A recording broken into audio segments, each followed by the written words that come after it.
Hi, I'm Modupe Akinola from TED Business, and I'm here to talk about the Financial Times. Every day, the world bombards you with endless headlines and noise.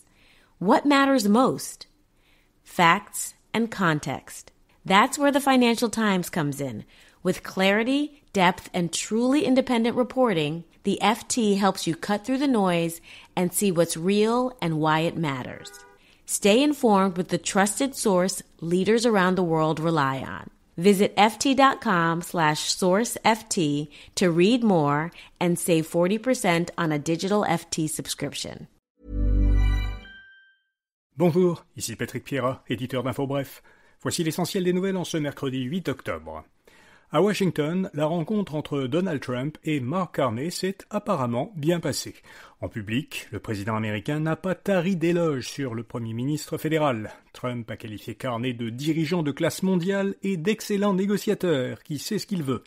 Mais il n'y a eu aucune annonce, du moins pour l'instant, après cette rencontre. Le gouvernement Carney espère conclure rapidement une entente avec les États-Unis, notamment en ce qui concerne l'acier, l'aluminium et l'énergie. C'est ce qu'a indiqué le ministre fédéral du Commerce Canada-États-Unis, Dominique Leblanc, en précisant hier que le travail se poursuivait. Au Québec, les négociations entre le gouvernement et les médecins sont à l'arrêt. La Fédération des médecins omnipraticiens du Québec a annoncé hier que le médiateur avait choisi de mettre les négociations sur pause. Il aurait estimé qu'il était très difficile de rapprocher les positions des deux parties dans les circonstances actuelles. Selon la Fédération, les médecins sauront aujourd'hui si cette pause est temporaire ou définitive. La Fédération des médecins spécialistes du Québec a de son côté indiqué à plusieurs médias que la médiation était suspendue temporairement. Le gouvernement Legault demande aux écoles et garderies de ne plus utiliser l'application Hop Hop. Radio-Canada a rapporté que des données personnelles de milliers de familles qui ont utilisé cette application auraient été compromises. L'application connecte, depuis 2016, des parents avec la garderie ou l'école de leur enfant. Hop Hop était utilisé par au moins 500 écoles et garderies à travers le Québec. L'entreprise qui gère l'application en avait fermé l'accès hier avant que le gouvernement demande de ne plus l'utiliser. La majorité des automobilistes ne cèdent pas le passage aux piétons.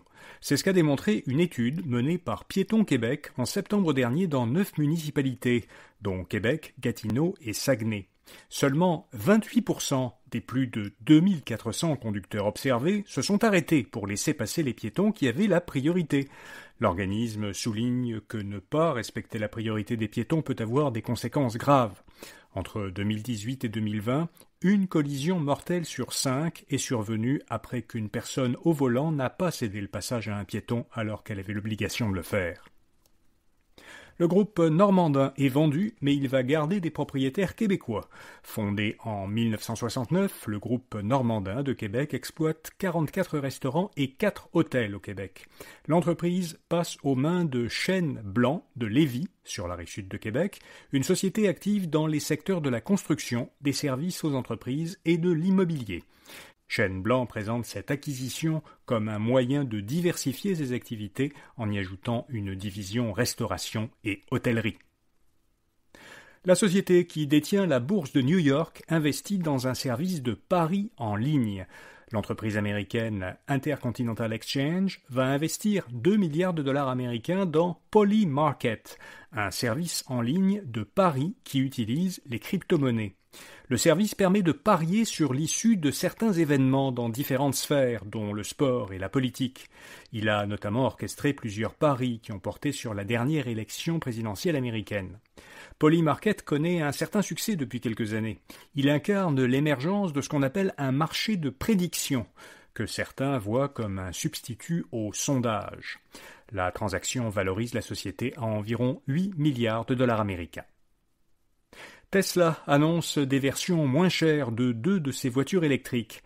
Le fabricant américain a présenté le modèle Y standard et le modèle 3 standard. Ces versions standards sont vendues environ 5 000 dollars américains de moins que les modèles 3 et modèle Y commercialisés jusqu'ici.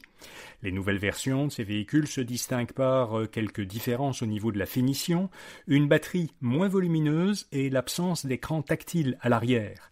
Elles seront d'abord, ces nouvelles versions, disponibles aux États-Unis. Le prix de l'or franchit un nouveau record.